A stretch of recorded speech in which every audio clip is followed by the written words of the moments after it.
في الوجدان حي. Assalamualaikum warahmatullahi wabarakatuh. Nama saya Nur Damilah Chua binti Zainal Amran. Nombor matrik 069940. Saya daripada Diploma Pentadbiran Islam Fakulti Kontemporari Islam. Di dalam video ini saya akan menceritakan sedikit tentang sifat dan akhlak khulqiyah dan khuluqiyah Rasulullah SAW dan sebahagian daripada isterinya serta keutamaan berselawat ke atasnya. Apa itu sifat khulqiyah dan khuluqiyah Rasulullah? Okey, sifat khulqiyah tu ialah sifat fizikal Rasulullah dan sifat khuluqiyah pula ialah sifat dalaman Rasulullah. Seperti jujur, baik, amanah, macam itulah. Jadi, mari kita saksikan video yang seterusnya. Okey, yang pertama sifat khulqiyah Rasulullah sallallahu alaihi wasallam. Allah Subhanahu taala menganugerahkan kepada Rasulnya Muhammad kesempurnaan ciptaan, keindahan rupa, kekuatan fikiran dan kemantapan pemahaman, kefasihan lidah dan kekuatan diri dan organ dan datang dari keturunan yang mulia. Di sini saya ingin menceritakan sedikit gambaran tentang Nabi Muhammad sallallahu alaihi wasallam secara fizikal. Nabi Muhammad sallallahu alaihi wasallam mempunyai wajah yang bulat dan tampan, dahi yang luas, dada yang bidang dan juga bahu yang besar. Okey, yang kedua, sifat khulqiyah Rasulullah iaitu sifat dalaman Rasulullah sallallahu alaihi wasallam. Rasulullah sallallahu alaihi wasallam ialah manusia yang sempurna yang boleh dijadikan contoh kerana mempunyai akhlak yang baik dan adab yang mulia. Dia telah mencapai tahap kesempurnaan dan kesederhanaan sehingga Allah Ta'ala memujinya dengan berfirman dalam surah Al-Qalam ayat 4 yang berbunyi wa innaka la'ala khuluqin azim, yang bermaksud sesungguhnya engkau Muhammad benar-benar berbudi pekerti yang luhur. Ayat ini sering dibaca ketika Maulid Nabi atau semasa kajian sirah nabawi. Khuluqin azim, akhlak yang agung, merupakan pujian Allah kepada beliau yang jarang diberikan kepada hamba-Nya yang lain. Kata Sayyidatina Aisyah radhiyallahu anha, kana khulquhu al-Quran, akhlak beliau adalah Al-Quran. Dan ini membenarkan sabdanya, Allah mengutusku untuk menyempurnakan akhlak yang mulia dan menyempurnakan amal yang baik. Terkumpulnya semua amalan yang mulia dalam diri Rasulullah sallallahu alaihi wasallam dan tidak ada yang pelik tentang ini. Sebagaimana firman Allah Subhanahu wa taala dalam surah An-Nisa ayat 113 yang berbunyi wa 'allamaka ma lam takun ta'lam wa kana fadlullahi 'alaika 'aziman, yang bermaksud dan telah mengajarkan kepadamu apa yang belum engkau ketahui dan kurniaan Allah yang melimpah kepadamu itu sangat besar. Oleh itu, tidak ada kesilapan yang diketahui oleh Nabi. Tidak akan tambah penderitaan kepadanya melainkan dengan sabar, dan tidak bersamanya kelimpahan jahil kecuali dengan belas kasihan. Seperti yang dikatakan Sayyidatina Aisyah radhiyallahu anha. Beliau tidak pernah membalas dendam pada dirinya sendiri. Beliau akan berdoa, ya Allah, ampunilah umatku kerana mereka tidak tahu. Okey, seterusnya kita pergi kepada kelebihan mengkaji sifat dan akhlak Rasulullah sallallahu alaihi wasallam. Para ulama telah mengkaji fadilat dan akhlak baginda melalui kajian dan penulisan kerana kepentingannya yang amat istimewa kepada umat Islam. Dengan mengetahui keutamaannya, selawat ke atasnya adalah cara untuk mengisi hati dengan kecintaan kepada baginda Rasulullah sallallahu alaihi wasallam, dan ini adalah cara untuk mengikuti petunjuk dan sunnah baginda. Okey, seterusnya mari kita lihat sifat-sifat mulia Rasulullah sallallahu alaihi wasallam yang patut kita contohi.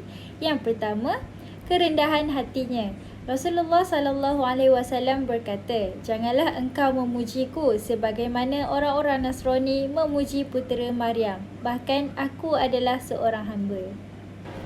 Okey, yang kedua, berjimat cermat dalam makan. Seperti yang Nabi pernah kata, kita perlulah makan sebelum lapar dan berhenti sebelum kenyang. Hal ini kerana jika kita makan secara berlebihan dan terlalu kenyang, akan timbulnya bermacam-macam penyakit. Okey, yang ketiga, Baginda tidak pernah mencela makanan. Apabila suka, baginda akan makan makanan tersebut dan memujinya. Dan apabila baginda tidak suka satu makanan tersebut, baginda akan meninggalkannya tanpa mencelanya. Dan yang keempat, keberanian Rasulullah SAW. Anas bin Malik berkata bahawa baginda Rasulullah SAW adalah sebaik-baik manusia dan baginda adalah manusia yang paling berani. Okey, yang kelima, bersederhana di tempat tidur. Sayyidatina Aisyah radhiyallahu anha berkata bahawa tempat tidur Rasulullah SAW yang ditidurinya terbuat dari pasir. Okey, jadi dari sini kita boleh lihat kita ni perlu bersederhana dalam menyediakan tempat tidur selagi tidak terlalu bermewah-mewahan dengan tilam berharga ribuan ringgit dan kata terukir mewah hingga membazir dengan rezeki Tuhan. Okey, kemudian rumah dan peralatannya. Ketika Rasulullah tinggal di Madinah, baginda membina masjid. Kemudian baginda membina 2 buah bilik di hujung masjid, satu untuk Aisyah dan satu lagi untuk Saudah. Setiap kali Nabi berkahwin dengan wanita lain, Nabi akan membina sebuah bilik di sebelah timur masjid dan terletak di sebelah kiri orang yang solat menghadap ke Kaabah. Ia dibina daripada lumpur dan atapnya diperbuat daripada batang kurma dan daun kurma serta perabot asasnya diperbuat daripada kayu dan batu. Okey, sekarang saya akan menceritakan sedikit tentang isteri-isteri Nabi, tapi saya hanya ambil 2 sahaja contoh isteri Nabi, iaitu Sayyidatina Khadijah dan Sayyidatina Aisyah. Dan seterusnya saya akan menceritakan tentang akhlak Nabi terhadap isterinya. Okey, yang pertama, Sayyidatina Khadijah. Sayyidatina Khadijah ialah isteri pertama Nabi Muhammad SAW. Dan ketika baginda bernikah dengan Siti Khadijah, baginda berumur 25 tahun manakala Siti Khadijah berumur 40 tahun. Semasa hayat Sayyidatina Khadijah, Rasulullah tidak pernah berkahwin dengan mana-mana wanita lain kerana Sayyidatina Khadijah sangat bermakna dalam hidup Rasulullah. Sayyidatina Khadijah dikurniakan peribadi dan sifat-sifat yang sangat mulia tidak kira dari segi luaran maupun dalaman. Sayyidatina Khadijah juga dilahirkan dari kalangan keluarga yang mulia. Okey, yang kedua, Aisyah binti Abu Bakar radhiyallahu anha. Sayyidatina Aisyah ialah satu-satunya isteri yang dikahwini semasa anak dara. Rasulullah SAW mengahwini Aisyah ketika beliau berumur 9 tahun. Rasulullah SAW mengahwininya bagi merapatkan lagi hubungan baginda dengan Sayyidina Abu Bakar. Sayyidatina Aisyah juga terkenal kerana mempunyai ilmu yang tinggi dalam bidang fiqh, faraid, tafsir dan juga hadis. Sebagai isteri yang paling banyak meluangkan masa dengan Rasulullah, Sayyidatina Aisyah juga banyak mengingati ucapan-ucapan yang dikeluarkan oleh baginda. Sayyidatina Khadijah dan Sayyidatina Aisyah merupakan isteri yang paling disayangi Nabi, di mana kedua-duanya mempunyai kelebihan dan keistimewaan tersendiri. Sekarang saya ingin menceritakan sedikit tentang akhlak Nabi Muhammad SAW kepada isterinya. Sikap Rasulullah terhadap isterinya selalu memberikan perhatian yang penuh kepada isteri-isterinya, mendengarkan mereka dan memberikan nasihat dengan lembut. Kisah nyata yang dapat dijadikan teladan adalah bagaimana Rasulullah menjaga hubungan kekeluargaan dengan membantu pekerjaan rumah tangga, memasak dan membersihkan rumah. Beliau juga selalu menunjukkan kasih sayang dan memberikan perhatian kepada isteri-isterinya, bahkan ketika beliau sibuk dengan tugas dakwah.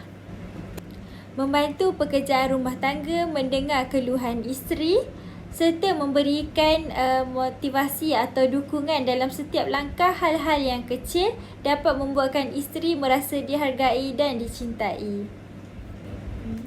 Dengan mengikuti teladan Rasulullah, akan terbinanya kasih sayang dalam sebuah rumah tangga dan akan wujudnya sebuah keluarga yang harmoni. Yang terakhir, keutamaan berselawat ke atas Rasulullah. Jadi di sini saya akan menjelaskan sedikit apa kelebihan yang kita dapat jika kita berselawat kepada Rasulullah. Okey, yang pertama, dapat menghapus 10 kesalahan. Nabi Muhammad SAW bersabda, barang siapa mengucapkan selawat atasku 1 kali, maka Allah memberi selawat kepadanya 10 kali. Hadis riwayat Muslim.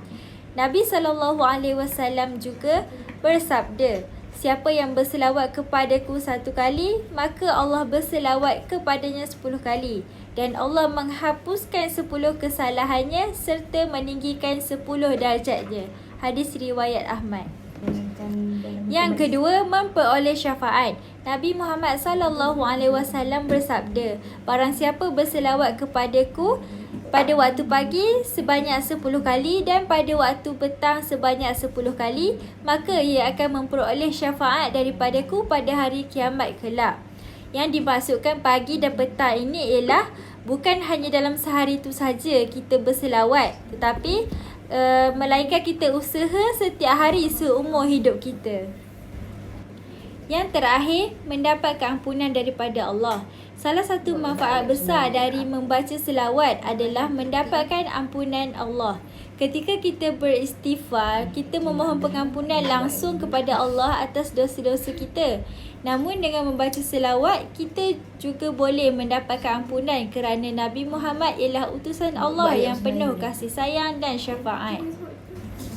Jadi di sini kita boleh simpulkan, iaitu ketika kita membaca selawat, kita juga berdoa kepada Allah agar Allah mengampuni dosa-dosa kita.